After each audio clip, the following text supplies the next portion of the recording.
In cities, airports, and ordinary streets, people sometimes vanish in ways that leave behind no clear trace. Surveillance cameras record their final movements, witnesses recall brief encounters, and investigators search for answers that never fully emerge. Years later, the evidence remains incomplete, and the silence around these cases continues to raise unsettling questions. In this video, we'll break down 6 people who disappeared in broad daylight and were never seen again. The disappearance of Brian Schaffer. Brian Randall. Schaffer was 27 years old in the spring of 2006. He was a second-year medical student at Ohio State University, known among friends as calm, intelligent, and sociable. His life appeared stable, though people close to him knew he had recently experienced a major personal loss. Only weeks earlier, his mother had died after a battle with cancer. According to friends, Brian had been struggling quietly with the grief while continuing his studies. On the evening of March 31st, 2006, he planned to spend time with his father before leaving the country for a spring break trip to Miami with a friend named William Clint Florence. The two men met for dinner at a steakhouse in Columbus, Ohio. The meal lasted a couple of hours, and by all accounts, the conversation was relaxed. Afterward, Brian decided to meet Clint and another friend, Meredith Reed, for drinks in the city's entertainment district. The area known as the South Campus Gateway was busy that night. Bars and restaurants were crowded with students celebrating the start of spring break. Around 9 p.m., Brian joined his friends at a bar called the Ugly Tuna Saloon, located on the second floor of the complex. Surveillance cameras inside and outside the building recorded hundreds of people moving through the entrance corridor that night. Brian was captured on camera entering the bar at approximately 9:15 p.m., wearing jeans, a green shirt, and a light jacket. Over the next 2 hours, he was seen socializing and moving between the bar and the hallway outside. Shortly before closing time at around 1:55 a.m., a camera positioned near the escalator recorded Brian stepping outside the bar with 2 women he had just met inside. The three stood near the entrance talking briefly. After a few minutes, the women returned inside. Brian remained in the hallway and then appeared to move back toward the bar area. This moment would later become the last confirmed sighting of him. When the bar closed around 2 a.m., hundreds of patrons exited through the same main corridor. Cameras captured nearly every person leaving the establishment. Investigators later reviewed the footage repeatedly. Brian Schaffer never appeared on any camera leaving the building. At first, his friends assumed he had gone home with someone else or left on his own. Clint Florence waited outside the bar for some time, but could not locate him. Brian's phone went directly to voicemail. The following day, when Brian missed his scheduled flight to Miami, concern quickly grew. His father, Randy Schaffer, reported him missing. Columbus police launched an investigation that soon focused on the strange surveillance footage. Detectives examined every minute recorded by the cameras around the entrance and escalators. They confirmed Brian entering the bar earlier that night and speaking with the 2 women shortly before closing. Yet after that moment, there was no visual record of him exiting through the main entrance with the rest of the crowd. Investigators considered the possibility that Brian might have left through a different route. The Ugly Tuna Saloon was located on the second floor, and the complex had service corridors and emergency exits used by employees. However, police stated that most of those doors were either alarmed or required staff access. Security footage from other parts of the building also showed no sign of him leaving through those areas. The 2 women seen speaking with Brian were later identified and interviewed. They told police the conversation had been brief and casual. Neither of them noticed anything unusual about him. Both returned inside the bar shortly after speaking with him and did not see him again that night. Detectives also interviewed bar staff, patrons, and Brian's friends. No one reported an argument or conflict involving him. His bank accounts and credit cards showed no activity after that evening. His car remained parked near his apartment. His cell phone stopped transmitting signals shortly after the bar closed. Months later, an unusual event added another layer of confusion. Brian's cell phone suddenly rang months after his disappearance when Clint Florence attempted to call it. The call connected briefly before dropping. Investigators were unable to determine the origin of the signal. Phone records later suggested it might have been caused by a temporary network error, but the incident renewed attention to the case. Police explored numerous possibilities, including an accidental fall, a voluntary disappearance, or foul play. One theory suggested Brian may have slipped out through a construction area that existed in part of the complex at the time. Another possibility considered was that he had somehow avoided the cameras while leaving through a service exit. Yet despite extensive searches of the surrounding buildings, rooftops, and nearby alleys, no physical evidence was found. In the years that followed, detectives continued to review the surveillance footage, hoping to identify a moment that had been overlooked. They also examined Brian's personal life for clues. Friends described him as someone under emotional strain, but not someone they believed would abandon his life. His father publicly stated he believed his son was still alive somewhere. Tragically, Randy Schaffer died in 2008 after being struck by a falling branch during a windstorm, never learning what happened to his son. Nearly 2 decades later, the disappearance of Brian Schaffer remains one of the most puzzling missing person cases in modern American history. The last confirmed images show him standing in a crowded hallway outside a bar filled with hundreds of witnesses and cameras. After that moment, there is no verified sighting, no confirmed exit, and no physical trace explaining where he went or how he vanished from a building full of people. The footage still exists, studied repeatedly by investigators and amateur researchers who hope that one overlooked detail might finally explain how a man could walk into a busy bar in the middle of a city and seemingly disappear without ever walking out. The Vanishing of Sneha. Anne Phillip Sneha. Anne Phillip was 31 years old in September of 2001. She was a physician living in Lower Manhattan with her husband, Ron Lieberman, a medical resident. Their apartment was located at 225 Rector Place, only a few blocks from the World Trade Center. To neighbors and colleagues, Sneha appeared intelligent, articulate, and driven. She had immigrated to the United States from India as a child and eventually graduated from the Chicago Medical School. By 2001, she had completed her residency in internal medicine, but was not actively working at a hospital. Her life at that moment was complicated. According to family members and later court testimony, Sneha had been dealing with professional difficulties and personal stress. Earlier that year, she had been placed on administrative leave from St. Vincent's Medical Center after a series of disputes involving colleagues and concerns about her conduct at work. There had also been tension in her marriage. Despite these problems, friends described her as energetic and social, someone who often went out late in the city and returned home at unpredictable hours. On the evening of September 10, 2001, Sneha left the apartment she shared with her husband shortly before 6 p.m. Ron Lieberman was working a hospital shift that night and expected to see her the following morning. Surveillance footage later captured Sneha entering a department store located near the World Trade Center complex. Investigators later confirmed she visited the Century 21 department store, a large discount retailer across the street from the towers.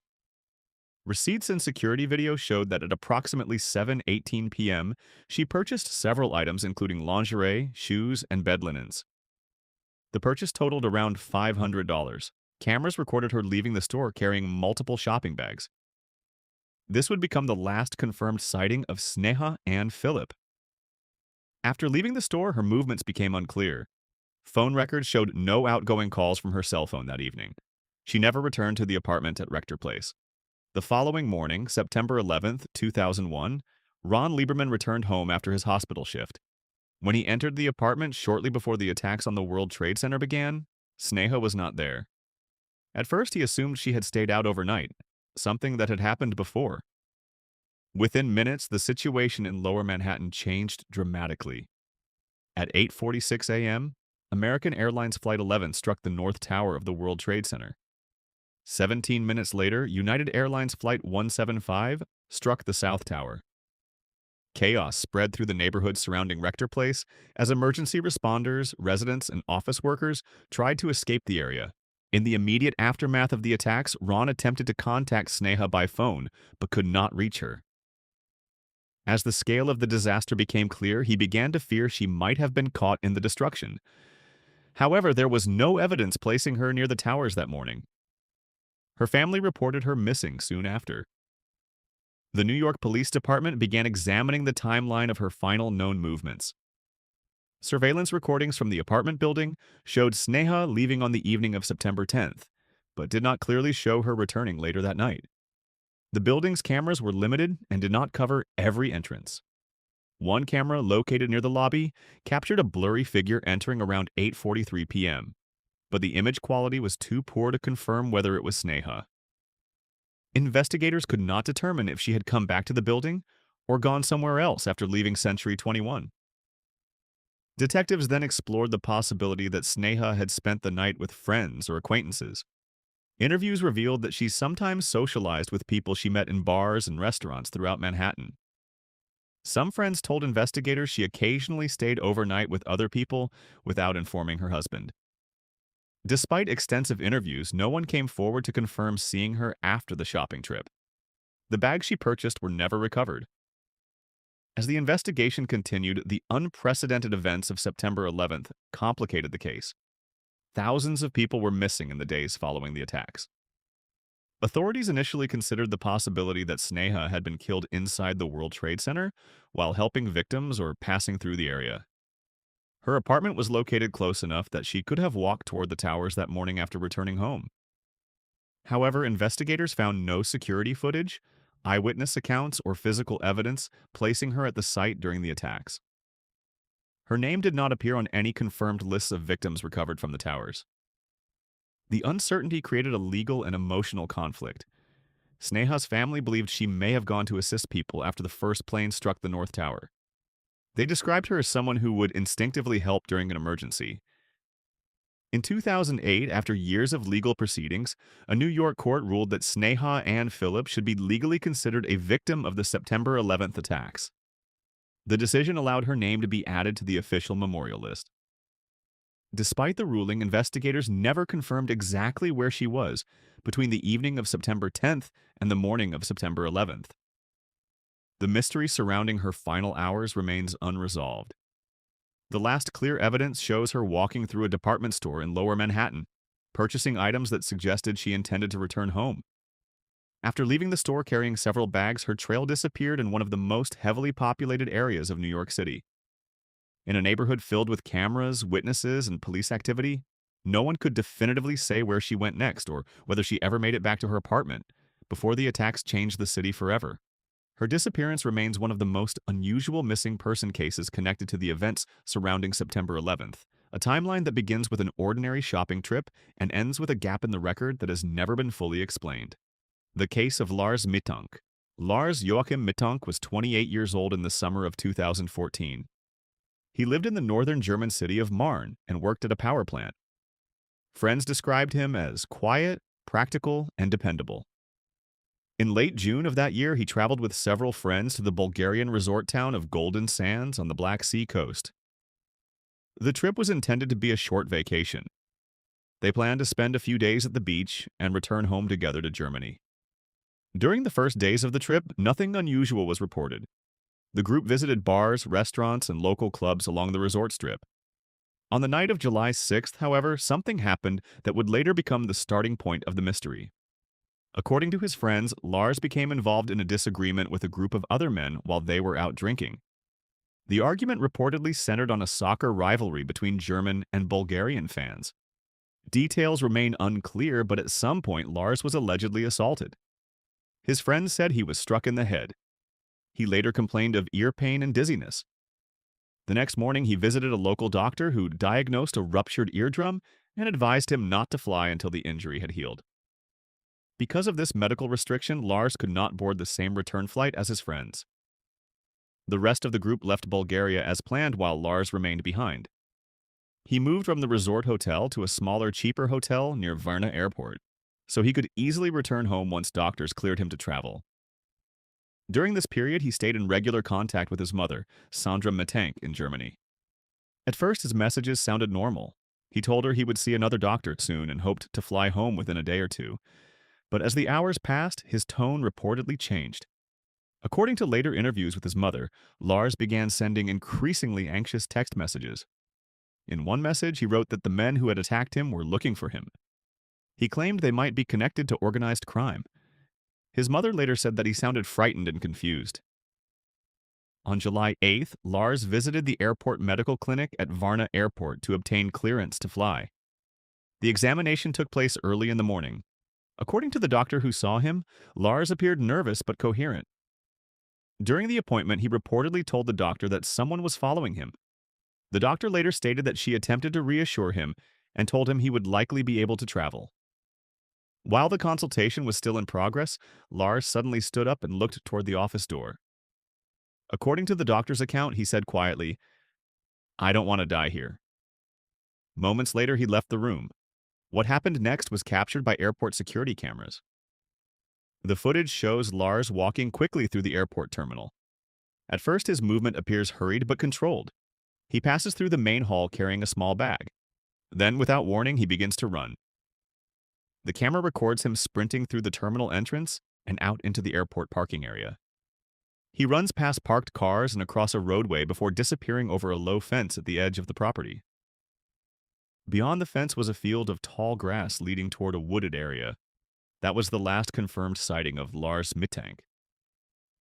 Airport security reviewed the footage almost immediately after he was reported missing. Bulgarian authorities began searching the surrounding area. Police officers, volunteers, and tracking dogs combed the fields and nearby forest. Helicopters conducted aerial searches. Despite these efforts, no trace of Lars was discovered. His phone, wallet, and luggage remained behind in his hotel room. In the days that followed, investigators attempted to reconstruct his final hours. Staff at the hotel reported that he had appeared agitated during the night before his disappearance. Surveillance cameras inside the hotel showed him pacing in the hallway and looking outside repeatedly. In one recorded phone call to his mother, he told her he believed someone was trying to rob or harm him. She later said his voice sounded frightened, but determined to return home. Police examined the possibility that Lars had been suffering from a concussion or another medical condition related to the earlier assault. A head injury could have caused confusion, paranoia, or panic. However, there was no definitive medical evidence to confirm this theory. Another possibility was that he genuinely believed he was being followed and attempted to escape a perceived threat. Investigators reviewed airport records, border crossings, and surveillance footage from surrounding roads, but none showed him leaving the area. Over time, the case attracted international attention. The security video of Lars running from the airport spread widely online. The footage shows him moving with urgency, repeatedly glancing behind him, as if reacting to something unseen. For investigators, the recording raised more questions than answers. There is no visible pursuer in the video and no clear reason for his sudden flight. Sandra Mittank traveled to Bulgaria several times to assist with the search for her son. She distributed posters and spoke with local authorities, hoping someone might remember seeing him after he left the airport grounds. Years later, occasional reports surfaced from people who believed they had spotted a man resembling Lars in different countries, but none of these leads were confirmed. The field beyond the airport where he was last seen has been searched multiple times.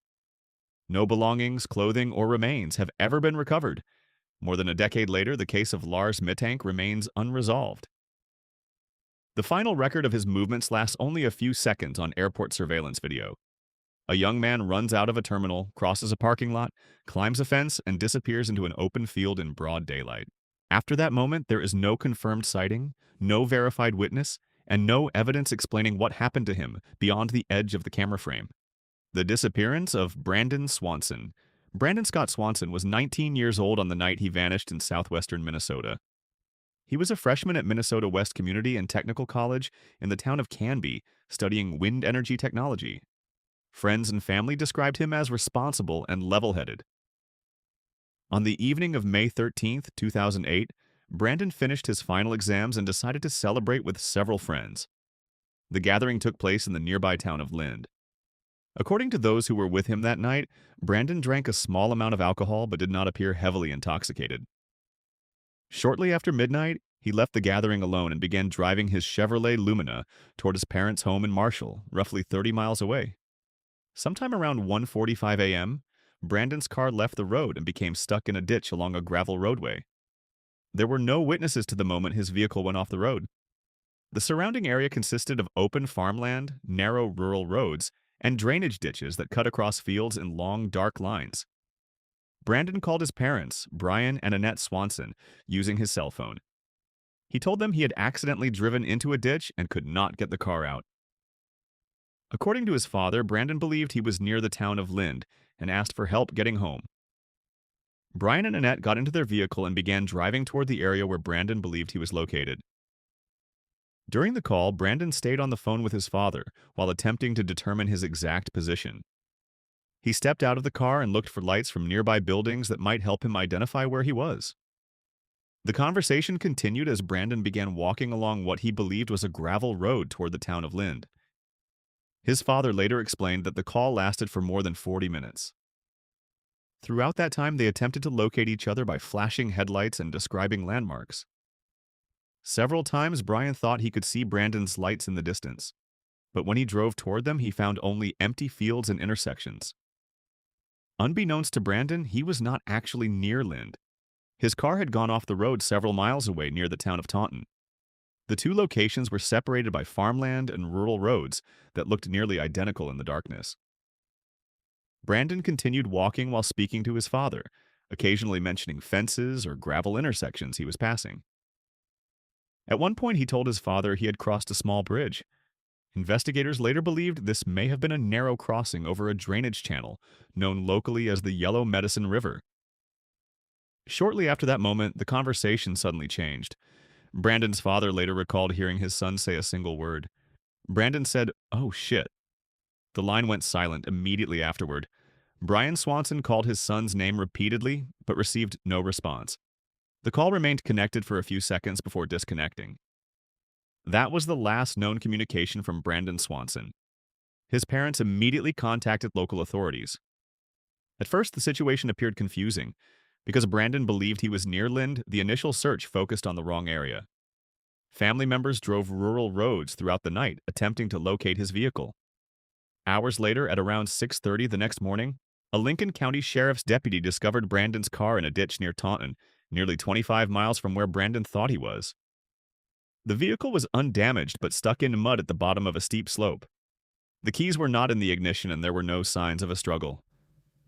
Investigators determined that Brandon had likely been attempting to drive along unfamiliar back roads when he accidentally left the roadway. With the correct location finally identified, a large search operation began. Police officers, volunteer firefighters, and dozens of local residents combed the surrounding farmland. Helicopters and search dogs were brought in. The terrain consisted of wide fields, irrigation ditches, tall grass, and uneven ground. In some areas, the ditches were deep and filled with water during the spring season. Despite these challenges, search teams covered a wide radius around the abandoned vehicle. Dogs were able to track Brandon's scent from the car to the edge of a gravel road, suggesting he had begun walking exactly as he told his father. However, the trail eventually disappeared near a field entrance. Over the following weeks, authorities conducted multiple searches of the region. Volunteers walked miles of farmland in carefully organized grid patterns. Local farmers were asked to check their properties, wells, and drainage areas. None of the efforts produced a confirmed trace of Brandon. His phone never connected to a network again after the final call. Investigators considered several possibilities. One theory suggested that Brandon may have fallen into a deep drainage ditch or river channel in the darkness.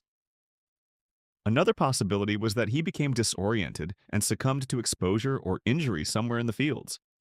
However, extensive searches of nearby waterways and farmland failed to locate any evidence supporting these scenarios. There was also no indication that another person had been present in the area that night. No witnesses reported seeing Brandon walking along the rural roads. The location where his phone call ended remains uncertain. Cell tower data provided only a general coverage area that spanned several miles of farmland. In the years following his disappearance, Brandon's family continued advocating for changes in how missing person cases are handled during the first hours after someone vanishes. Their efforts contributed to the creation of Brandon's Law in Minnesota, legislation requiring law enforcement to begin investigations immediately when adults are reported missing under suspicious circumstances. Despite continued searches and periodic new tips, the central mystery of Brandon Swanson's disappearance remains unresolved. On a quiet rural night in May 2008, a 19-year-old college student left his stranded car and began walking through the darkness while speaking to his father on the phone. The conversation lasted nearly 47 minutes. Then, with a single startled phrase, the call ended abruptly. After that moment, Brandon Swanson was never heard from again. The missing hikers Chris Creamers and Lizanne Froon Chris Kremers and Lisanne Froon arrived in Panama in March of 2014. Both were from the Netherlands and had recently graduated from university. Chris was 21 years old and studying cultural social education. Lisanne, 22, had a degree in applied psychology. Friends described them as organized, adventurous, and eager to experience life abroad. They had spent months planning a trip through Central America that would include volunteering, learning Spanish, and exploring the region's forests and small towns. On March 15th, they landed in Panama and eventually traveled to the mountain town of Boquete, located in the Chiriquí province near the border with Costa Rica. Boquete was known for its coffee farms, cool climate, and hiking trails that led into dense cloud forest. The town had a reputation for being relatively safe, and many travelers used it as a base for outdoor excursions. Chris and Lisanne rented a room with a local host family and began taking Spanish lessons. According to people who met them during those first days, the two women appeared relaxed and enthusiastic. They spent time walking through town, visiting cafes, and planning volunteer work at a local school. On April 1st, 2014, they decided to take a short hike along a popular trail called El Pianista. The trail began just outside Boquete and climbed gradually into the mountains along the Continental Divide. It was considered manageable for casual hikers and was frequently used by tourists during the day. That morning, the weather was clear. Around late morning, the two women left their host family's home carrying a small backpack. Inside were a water bottle, sunglasses, a camera, two mobile phones, and a small amount of cash. A taxi driver later reported dropping them near the trailhead sometime before noon. Several witnesses recalled seeing two young women matching their description beginning the hike. Photographs later recovered from Lisanne's digital camera showed them walking along the trail shortly after 11 a.m. The images appeared ordinary. Chris walked ahead at times while Lisanne followed behind. The path was narrow but clearly visible. The surrounding forest was dense with steep slopes on either side. At approximately 1 p.m., the camera captured a photograph near the summit area known as the Mirador, a viewpoint overlooking the valley. According to investigators, this location marked the highest point on the trail. From there, hikers could either turn back toward Boquete or continue down the opposite side into remote jungle terrain. After this point, the timeline becomes less clear. The next record comes from the women's mobile phones. At 4:39 p.m., an emergency call attempt was placed from Chris's iPhone to the international emergency number 112. The call did not connect due to lack of signal. Minutes later, Lisanne's Samsung phone attempted to dial the same number. That call also failed. Over the following days, both phones were used repeatedly to attempt emergency calls. Phone logs later recovered showed that between April 1st and April 3rd, at least several attempts were made to reach emergency services. None of the calls successfully connected. Meanwhile, when the women did not return that evening, their host family became concerned. At first, it was assumed they had simply stayed out longer than expected. But by the next morning, when they still had not appeared, local authorities were notified. Search operations began quickly.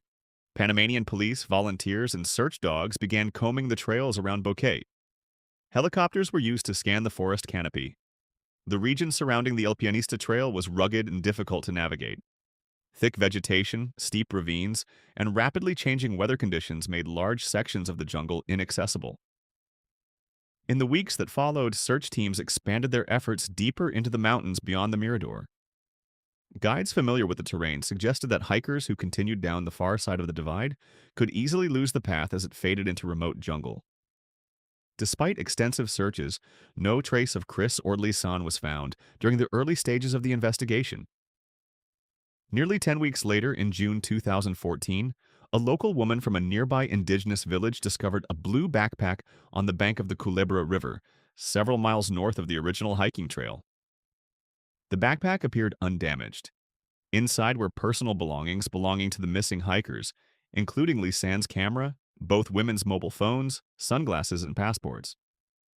The contents were dry and neatly arranged. When investigators examined the camera, they discovered a series of photographs taken during the hike on April 1st. The early images matched the timeline already known from witnesses and showed the women walking along the trail toward the Mirador.